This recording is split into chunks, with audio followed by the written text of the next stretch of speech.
Chères Éraguaises, chers Éraguais, la fin de l'année 2021 a été de nouveau marquée par la pandémie de la Covid-19. Les nouvelles directives gouvernementales face aux nouveaux variants nous font redouter de nouvelles contraintes sanitaires en 2022. Les fêtes de fin d'année en famille et entre amis ont été restreintes, mais également les assemblées générales.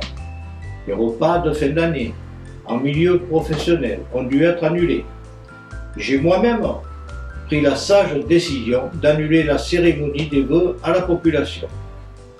De même, le feu d'artifice, initialement prévu le 31 décembre, a été annulé suite aux directives gouvernementales et préfectorales. Tous ces moments de convivialité que nous apprécions tant et qui participent pleinement à notre épanouissement nous manquent.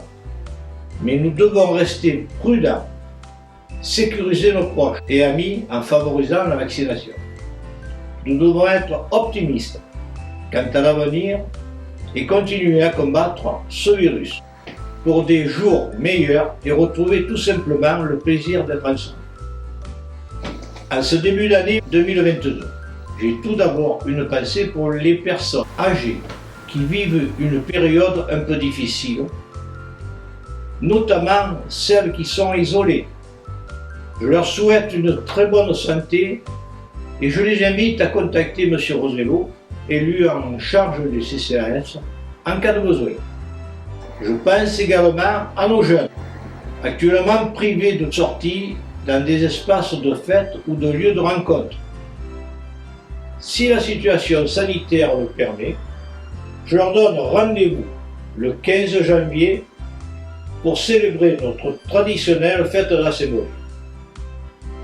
Et enfin, une pensée particulière pour les présidentes et présidents, membres actifs, bénévoles de nos associations qui s'investissent continuellement pour une vie locale plus enjouée. Et je les remercie fortement. En ce qui concerne la vie communale, l'année 2022 sera riche en projets. Finalisation des travaux quartier de Saint-Jean, réfection du réseau d'eau, télécom, EDF, aménagement des rues du village, à l'identique des quartiers des Bourgades et du Planet. À la fin du chantier, près de 4 km de rues auront été restaurées en quelques années, embellissant considérablement notre cœur de village. Les travaux vont également se poursuivre au siège de Terre-Provence, avec un doublement de la superficie, permettant d'accueillir 50 agents sur le même site, dans des conditions agréables de travail.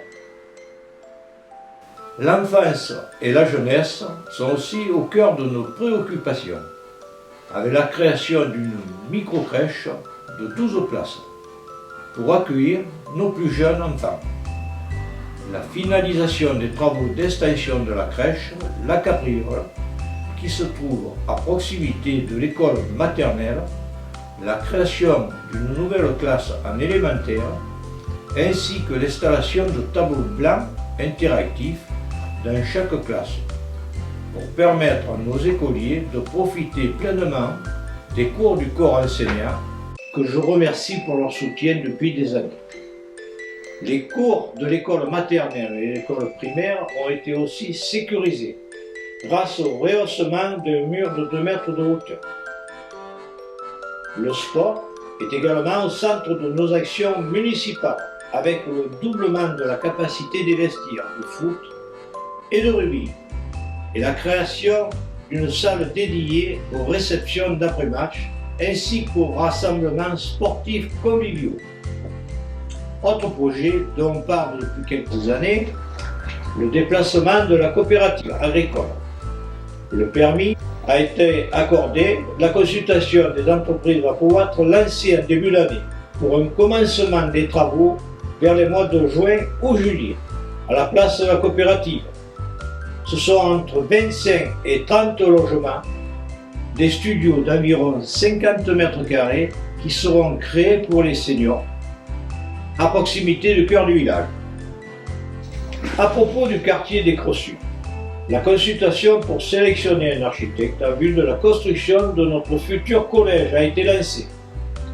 En ce qui concerne l'accession à la propriété, à ce jour, sur 14 lots mis à disposition de jeunes habitants, Prague, 9 lots ont été attribués et vendus. Sur les 48 lots restitués en dation, 42 ont été remis aux propriétaires fonciers. L'acte de vente des 6 derniers lots devrait être signé en ce début d'année. La société Lucide va également débuter des travaux courant janvier afin de réaliser 76 logements sociaux. À ce titre, je souhaiterais remercier Monsieur le Préfet, Madame la Sous-Préfète et ses services pour leur appui et leur accompagnement durant ces 7 dernières années pour la réalisation de ce projet. Courant avril, des travaux de revêtement dans le centre du village, devant les commerces, devraient reprendre et si le conseil municipal le souhaite, et après avis des commerçants, le lancement de la couverture du trottoir de l'avenue du Général de Gaulle par un auvent. Enfin, j'ai le plaisir de vous informer que le nouveau jury régional du label Ville et Villages Fleuris, Qualité de vie, s'est réuni le 26 novembre 2021 et a décidé de maintenir le label 3 fleurs aérables. Comme vous pouvez le constater, les réalisations et les projets sont nombreux et correspondent à une attente de la population. Il va de soi que chaque opération est approuvée en amont par le conseil municipal, soumise à consultation en fonction du montant financier du marché, examinée par la commission des marchés, étudiée par les services instructeurs, puis de nouveau présentée à la commission, qui après analyse fait le choix de l'entreprise sélectionnée pour effectuer les travaux. Ce déroulé est contraignant, mais il nous garantit de travailler en toute transparence. L'équipe municipale œuvre chaque jour, sans relâche, pour répondre aux attentes des Éraguaises et Éraguais et mener à bien l'ensemble des projets mettant en exergue les axes essentiels de son programme, dont le volet environnemental avec la plantation de 100 arbres entre 2021 et 2022 pour favoriser le développement durable. Le volet handicap avec les travaux de mise en sécurité ou en accessibilité des bâtiments communaux et de leur abord. Les nouvelles énergies avec la mise en place de panneaux photovoltaïques sur les bâtiments des espaces publics, l'installation d'une chaudière à condensation aux écoles, le déploiement de la fibre dans la commune et l'ensemble des bâtiments publics en vue de transformer ERAG. Pour mener à bien ces projets, le conseil municipal peut compter sur le soutien du conseil départemental représenté par la présidente Martine Vassal, que je remercie chaleureusement, ainsi que par Madame Corinne Chabot, conseillère départementale, qui contribue fortement à l'obtention de nombreuses subventions.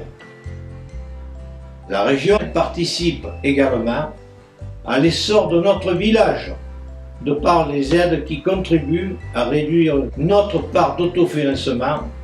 Et à cette occasion, je remercie son président, Bruno Meuselier, ainsi que l'ensemble de ses services. La période des fêtes de Noël et du jour de l'an ont permis à l'ensemble du personnel de prendre quelques jours de congé pour profiter de leurs proches. Et, en ces circonstances, je me permets de souligner leur sérieux et l'efficacité de leur travail qui donne entière satisfaction. Je tenais à préciser que depuis mars 2020, les agents ont toujours été présents et volontaires pour assumer chacun dans leur service le travail communal en bonne concertation avec les élus et dans une bonne ambiance. Enfin, je voudrais remercier chaleureusement mon équipe municipale qui participe et s'investit pleinement à la vie de notre village. Les projets sont nombreux et se font toujours avec beaucoup de bienveillance, d'une volonté de bien faire. Et même si le chemin est quelquefois parsemé d'obstacles, nous gardons confiance en l'avenir et nous redoublons d'énergie pour assumer nos responsabilités. Nous restons à votre écoute. Et notre ambition pour ERAG reste intacte pour y vivre dans un très bon état d'esprit et travailler en toute confiance. Je vous souhaite à toutes et à tous une belle année 2022, remplie de joie et de bonheur.